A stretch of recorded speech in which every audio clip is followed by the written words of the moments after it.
We had a really nice night last night at Lake LeBear's campsite. Last light was 10:38, so we're starting to see some of the later sunsets. We're now on Highway 2. Well, actually, Lake LeBear's is on Highway 2 as well. But we're driving Highway 2 up to Dawson City. So this is the road between Whitehorse and Dawson City. And again, it's a really nice highway. It's smooth. So I have no complaints at all about the roads so far. It's like a Sunday drive back home. We're now on a section of the Klondike Highway between Stewart Crossing and the Dempster Highway. And it has been by far the worst section of road we've been on so far. Not horrible, but lots of potholes and sort of whoop-de-doos where they've tried to patch the road and whatnot. And we've come across the second of these beautiful signs. So we're just parked. We're waiting for the pilot car to come through and enjoying nature. So if you're on your way, the motto or the moral of the story, I guess, is don't be in a hurry. We're up on the Dempster now. There was a hardlock fueling station right at the junction off the Klondike, so you can fuel up. The next stop for fuel is about 280 miles away from the junction. It's a dirt road. There's some construction behind us. So far, it's a gravel road. I've been on worse gravel roads than this. It's easily a 55 mile an hour road at this point in the Jeep, but just gorgeous. We're crossing beautiful streams. We've got nice views of the mountains going up here. So it's really a pretty drive at this point. You do have to kind of pay attention to traffic coming the other way, gravel, that kind of thing, but you got plenty of ability to look around, and it's beautiful. Now the challenge is going to be to find a campsite.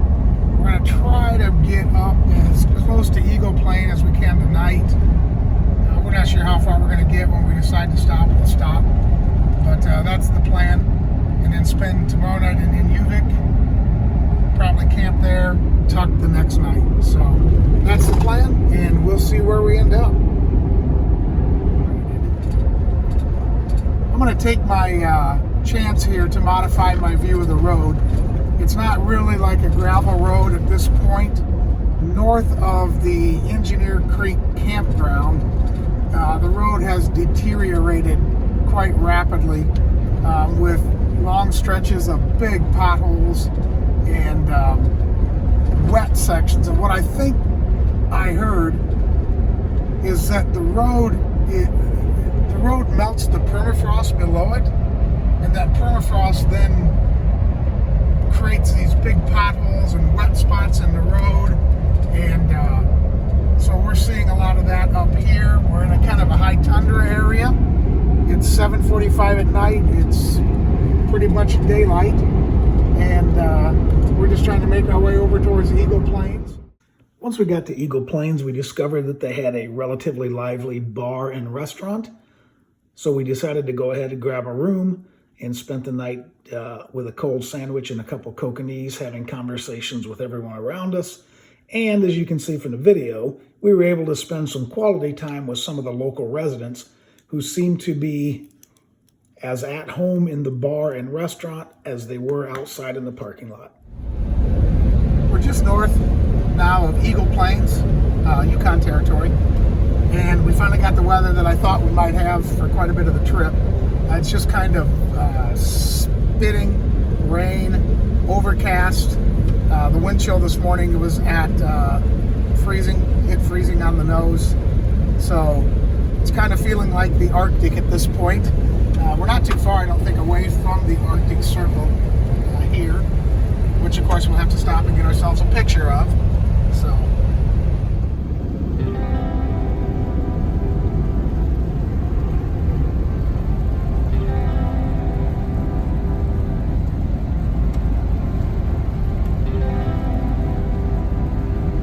We just hit the first milestone on the Dempster Highway. We are crossing the Arctic Circle, and we will be in Fort McPherson in a few hours.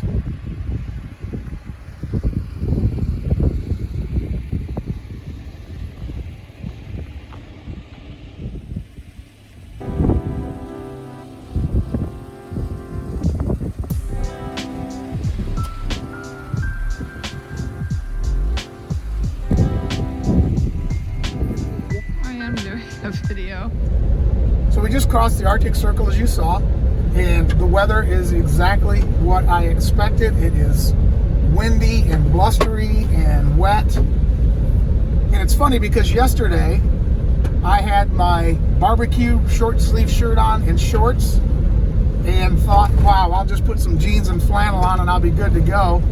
And as you see, I have my jeans and flannel on and I need to dig a jacket out. So the weather has changed. As I said, it hit 0 this morning, or 32 Fahrenheit, and it has cooled down rapidly.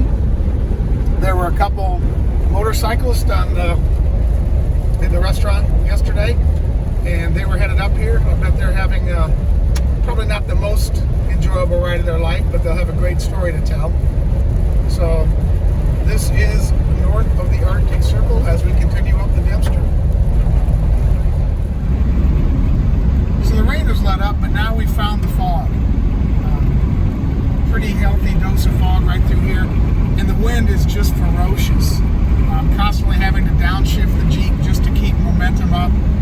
It's really blowing hard. So today's drive is going to be a bit longer, I think, but still, it's enjoyable, and we're on our way. We're making forward progress, so that's what counts.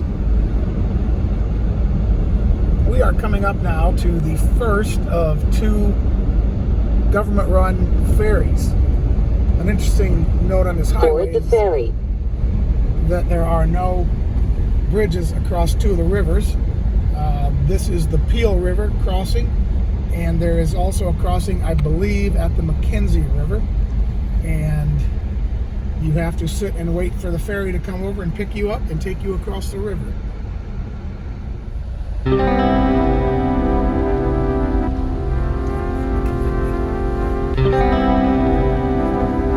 In 400 meters, leave the ferry.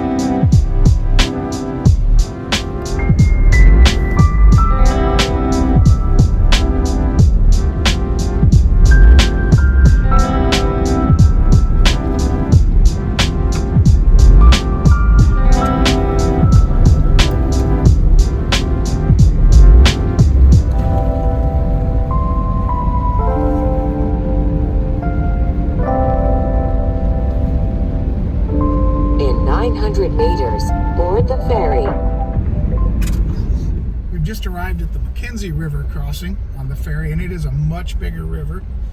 Looks like the ferry is quite a bit larger as well. So we're just waiting for the ferry to come across and pick us up. But really an awesome view coming down over the hill.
So when you're in Inuvit, you have to eat at Alistine's, which is a restaurant based in an old school bus. Camera lady's already there. So we're gonna grab what I think is pretty much a fried fish menu, but it's kind of a must-do, I think, when you're in Inuvit.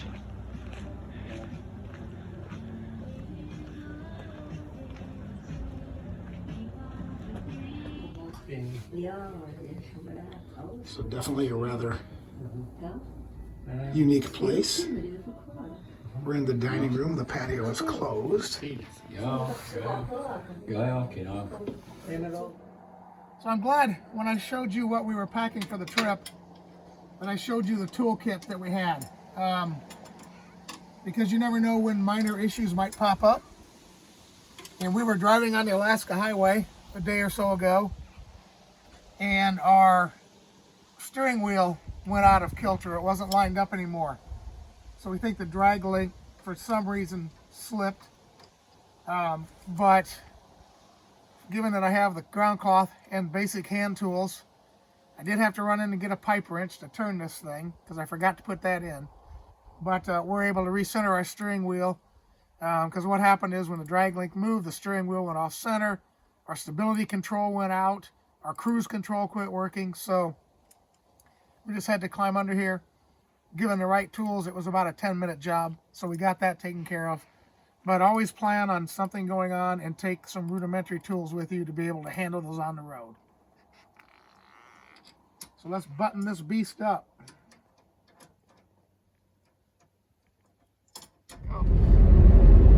We left Jack's campground this morning. It's just south of Inuvit, and it is a nice place to spend the night. We're on the road between Inuvit and Tuktoyaktuk now. It's basically just a gravel hardpack road surrounded by Arctic tundra. Apparently at some point here we're going to cross or perhaps see a domestic reindeer herd as well as caribou potentially. There's also bear country. We haven't had the good fortune to catch sight of any grizz yet, but we're still got our fingers crossed. The road is anywhere between what you read between 86 and 89 miles. So we're just taking it easy. We're enjoying the drive. No rush today. We're going to spend the night up in Tuk and then take off back to Dawson City tomorrow. We're just rolling into Tuk here, and not sure what we're looking at there on the left. Kind of an interesting introduction, and maybe that's the town dump. I'm not sure. And on the right we have some oil tanks.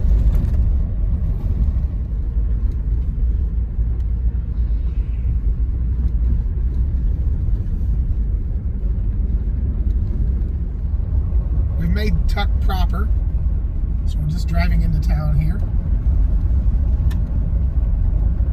And it is, looks like an Arctic city.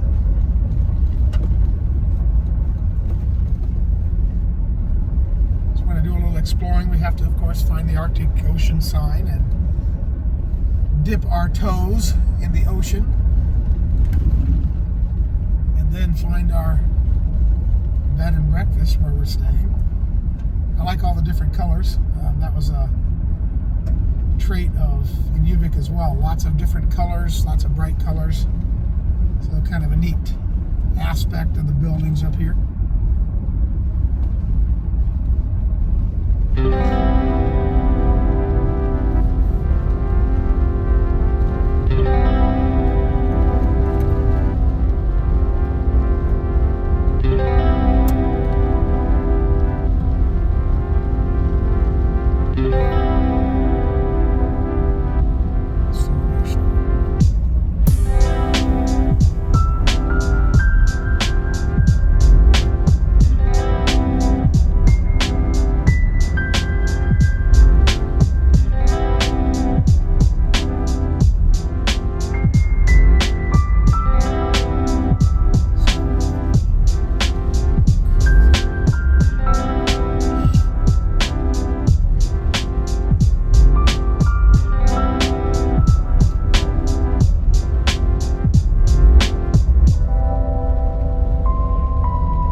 It's pretty chilly and the wind is blowing pretty good, so I'm going to just do the traditional stand in the Arctic Ocean. So let's get this done and then Cameron can do her bit.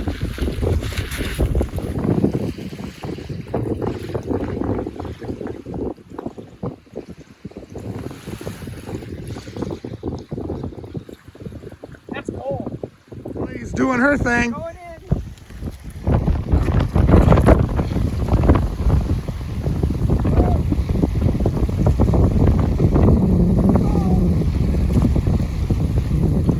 Keep going. Keep going. Get up to your pants.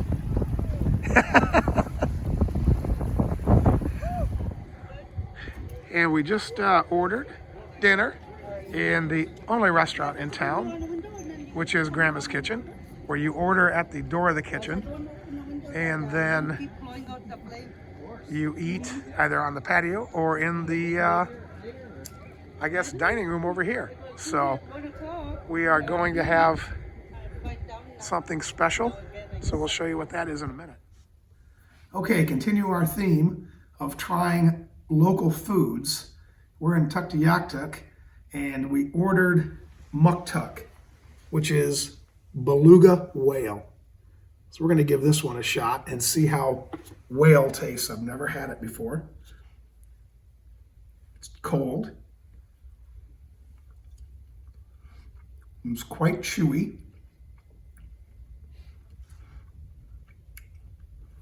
A tad fishy, maybe like a sardine, but overall it's not a lot of taste to it at all.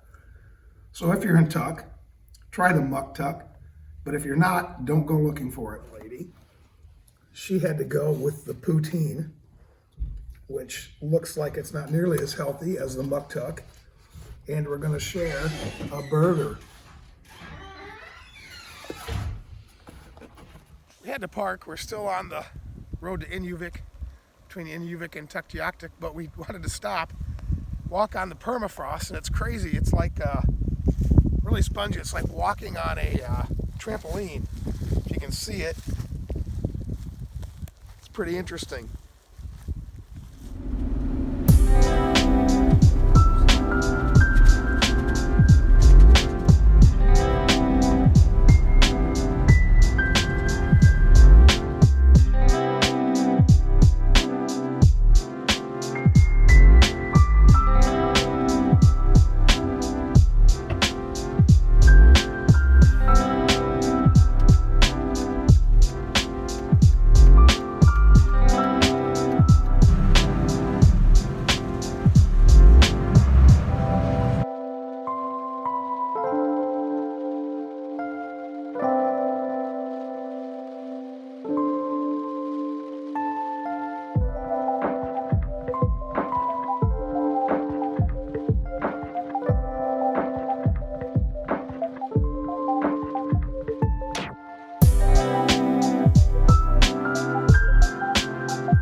Amazing how much difference 3 days makes. When we came up the highway, these trees had not changed yet, and now they've taken on their fall color and they're just quite beautiful looking trees. So that's all in a matter of the 3 days we've been up north. We unintentionally drove the entire length of the Dempster yesterday. Our plan was to go to the Tombstone Mountain Campground, but by the time we got there it was full, and the dispersed sites along the way were filling up pretty quickly. So we just made our way to the end of the road, which was not very much further down, and found a kind of a unique site.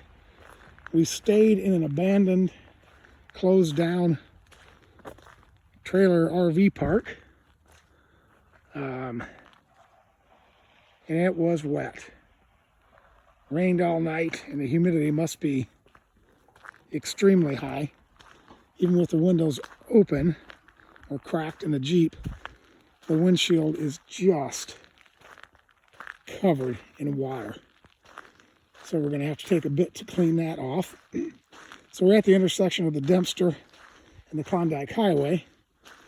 We're going to run into Dawson City in the morning. It's just down the road. Even the mud on a Jeep is still wet, didn't dry from last night. So we're gonna get camped, we're gonna get packed up and take off, see if we can dry out the inside of the Jeep and move on.